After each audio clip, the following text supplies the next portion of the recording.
Good morning, Mr. Padilla. Good morning. As we know, you won Premio Compartir al Maestro 2016 with your proposal Aprendiendo Contenidos a través del inglés, visualización de una escuela pública bilingüe. I have some questions to you. First one, why do you implement CBI in your school? Okay, as you perfectly said, I work in a public school in Barranquilla, Jorge Nicolás Abello.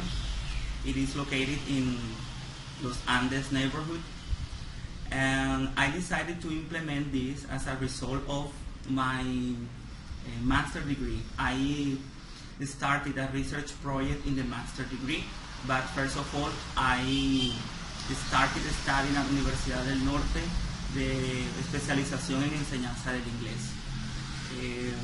When I started to study, I decided to study this specialization because I realized that my students had some problems in their reading comprehension, and this was affecting the results in the Saber ICFES test, national test.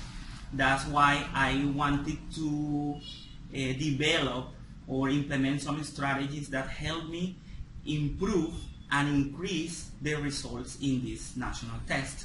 So I decided to go deeper, and I started studying the especialización en enseñanza del inglés. I carried out a need analysis, and after the needs analysis, I could see that my students could perfectly improve through this CBI or content-based instruction. Then, once I finished my specialization, I started immediately the master degree in the teaching of English here at Uninorte also. And in the second moment of the needs analysis, I could develop all the project of implementation. Okay, how do you implement CBI? Can you explain us a little about the structure of the classes? Okay, after the application of some instruments in my research project, I make some decisions.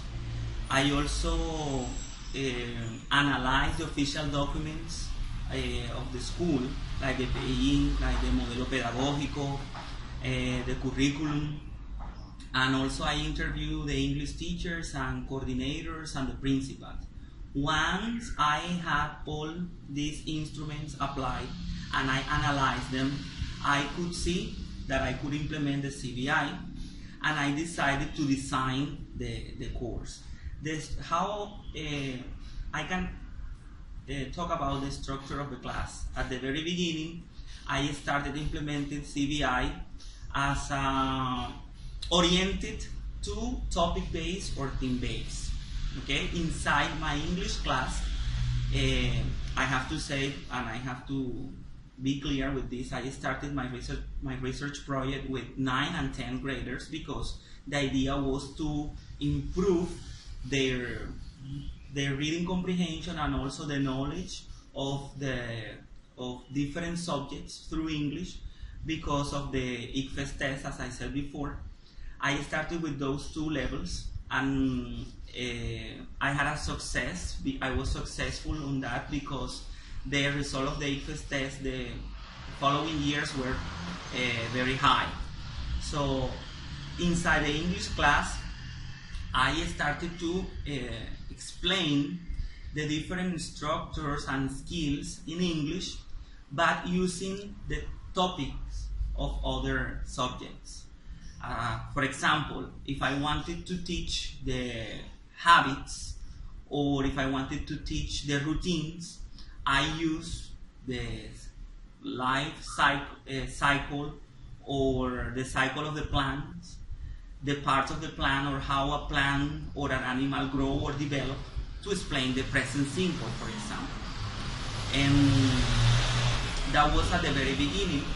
Then, since I had very good results in the national test, the principal called me and she said that she wanted me to implement this in the whole school, but starting with the low levels, from preschool to 5th grade in primary school.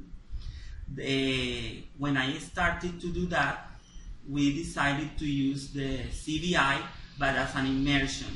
So the students started to have classes of different subjects, but through English. Okay, Mr. Padilla.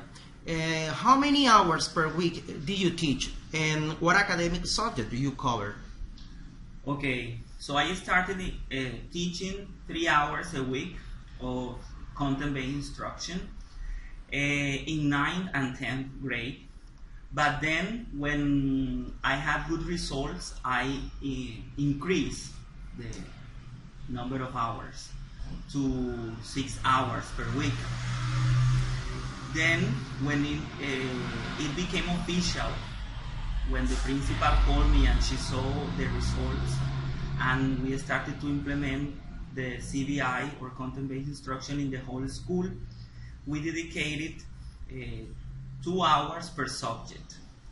And to answer your question about the subjects that I decided to use to teach or to implement the CBI, this was also the result of an instrument. So the idea was not only to make students improve their results in the IFES test, but also to motivate students to speak in English, and also to love the subject, because students were not motivated. So after the application of a survey, I could realize that students really like to learn science and social studies. And also a third subject was art. So I decided to teach or to implement the CBI with these 3 subjects. I'm talking about the topics that I selected for the 9th and 10th graders. But then when we implemented the CBI officially in the whole school, from preschool to primary school, and then to 11th graders, we also